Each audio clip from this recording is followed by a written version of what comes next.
This is still the best speed boot that you can go out and buy, and it's been available since 2022. It's better than anything from Nike, Adidas, Puma, New Balance, even Sakito. It is the best. It is the Mizuno Alpha, made in Japan, and we are right on the cusp of getting a brand new one of these, the Alpha 2, which means these are about to become an absolute must-have, a must-buy, because of course, new generations mean old generations on sale.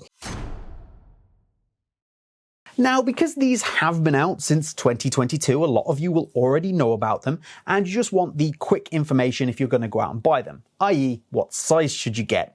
Well, the simple answer is, for the majority of people, I would suggest going down half a size. Now, the toe box itself is pretty pinched and reasonably low, so for some people, that might be a problem. I myself am actually found that I'm in the middle of sizes. So this is actually a US 7.5 and this is a US 8. I do find that I'm kind of in a middle ground there, but I can wear both. But my general advice, go down half a size. If you're wondering about width, well, Mizuno is an brand that primarily focuses on an Asian market, so it builds boots for that market generally. So what we have is a boot that is really good for a wider and especially a flatter foot. So if you have a wide, flat foot, these are going to be great. However, at the same time, because you do have this floating tongue, the adjustability, and the overall shape of the boot, you can actually pull them in reasonably tight without any issues. So if you are on the narrower side of things, or you just have a regular shaped foot, these should be fine as well. And I think this is probably a good time to point out that I don't understand why more brands don't do this and put an awful lot of time and effort into the damn shape of their boots. These are shaped wonderfully. And I know obviously some of that's coming down to your own personal foot shape, but I just think the way that these are built and shaped is excellent, and it's going to suit the majority of people and be incredibly comfortable and, most importantly, seamless. You're going to be able to step into it and not necessarily feel any pressure points or any little niggles or issues. They're just going to fit and follow the form of your foot. So from a fit perspective, I kind of can't recommend them highly enough. You can't really talk about the fit on the Alpha without talking about the heel, because the heel area is phenomenal. This is so well shaped. Again, something I do not understand how brands get wrong so frequently, but there's just the right amount of padding in here, but it's all about the shape, the way it pinches in and holds around your Achilles, holds in on your ankle without being anything that becomes distracting. The heel on the Alpha is fantastic. Now, I do find that the heel on the FG variation, this one I have here, is actually slightly nicer than on the AG. The AG doesn't have this external heel counter, and it does affect the heel slightly, so I do think the fit isn't quite as good. I do think it is slightly nicer on the FG boot, but it's minimal and it's great overall. It's one of the best things about it. You also get this Zero Glide liner, which essentially is like a sticky liner that runs pretty much through all the back of the boot and also through the insole. And it just helps everything stick. So your socks are going to stick to the insole, they're going to stick to the heel, and there is absolutely no heel slippage, which is something for a lot of people that is a real issue, that kind of heel slippage. And this, the shape, the materials, solves it. This is an A+++++ heel. While I've got the insole out, let's see if we can just take a look down the boot. Again, in the FG only here, you can see this kind of insert in the front half of the boot, just here, this gray area. This is a Carvo insert, which is kind of like carbon fiber. It's a version of it. It's a little bit cheaper to make, but has a lot of the same properties. And you can see it in the outsole just here as well. And this acts very much like what you would have got from maybe the Speedflow with that Carbotex insert. Apart from you've got a whole panel that runs from here to here, and it just means you get such a lovely, snappy spring back, and it is fantastic. Now, again, we've got the AG here. The same applies to the SG. There is no not Carbotex, Jesus. There is no Carvo insert in this particular boot, so you're not going to get that on anything other than the FG. But if you do have it, it's lovely. Now, still nothing to complain about on the AG model, but that FG model just has that little extra something special, and it's a really, really nice feeling.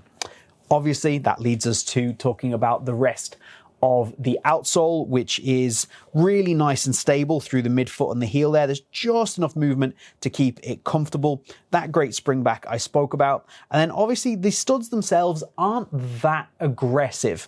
Now, they're aggressive enough for me, but if you are looking for that exceptional speed boot vibe, these maybe aren't it, but I do think it's a great all-around option. And I think to get this on the boot, I'm not complaining about it. But would a lot of people, if you want a really true speed boot, want something that's a bit more aggressive than this? For sure. For me, I'm not complaining, but I can definitely see an argument for wanting something more aggressive. These have great multi-directional movement. They give you good purchase in the ground. They're nothing bad. There is nothing bad about them, and if this was on a non-speed boot, you wouldn't have anything to say. But I suppose you could take that as a downside. I should also mention that we have here, I don't know if you can see it, the Mizuno, I'm assuming it's Energy, it's actually Energy? I don't know how that's supposed to be pronounced, just here on the heel of the boot, and this is essentially cushioning through the heel. Now, I can't say I noticed it, but I'm sure that it's there, and I'm not complaining about it being present, let's say that much.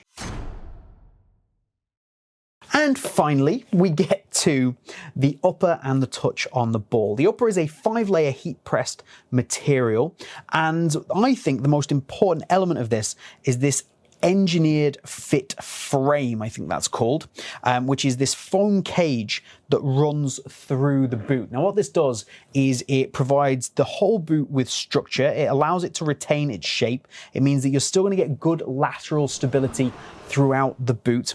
And at the same time, it has a very small impact on the touch, which I think is actually welcome. So the boot itself, the material and etc., is very barefoot in the touch. It's very barefoot, it's very direct, you get great feedback. But that foam cage does take a tad of the sting out of things from time to time. And I don't mean it in a way that it really kind of deadens your touch off or anything like that, but you can definitely feel it take a little bit of the pressure off from time to time, and I quite like it. The actual material itself, this upper, this main top piece of the upper, is not as soft as you might expect coming out of the box.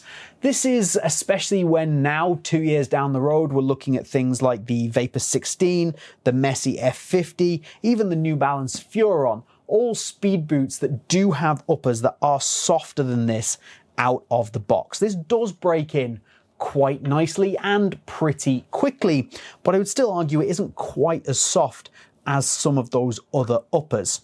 But it does have quite a nice, almost slightly grippy texture to it. Not anything like what you're going to get from that Vapor 16, but there is a little bit of something there which I find is most useful in some kind of adverse weather. So it really is an all-round boot for all conditions. So for me, all these years down the line, still the absolute best speed boot on the market.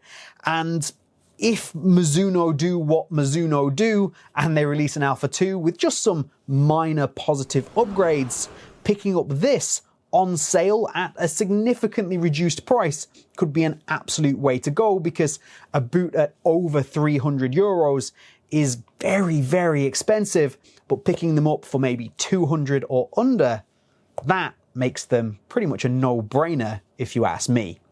Don't get angry at me. I know 200 euros is still a crazy amount for a pair of boots, but when they're this good, yeah, it's still expensive. See you again soon.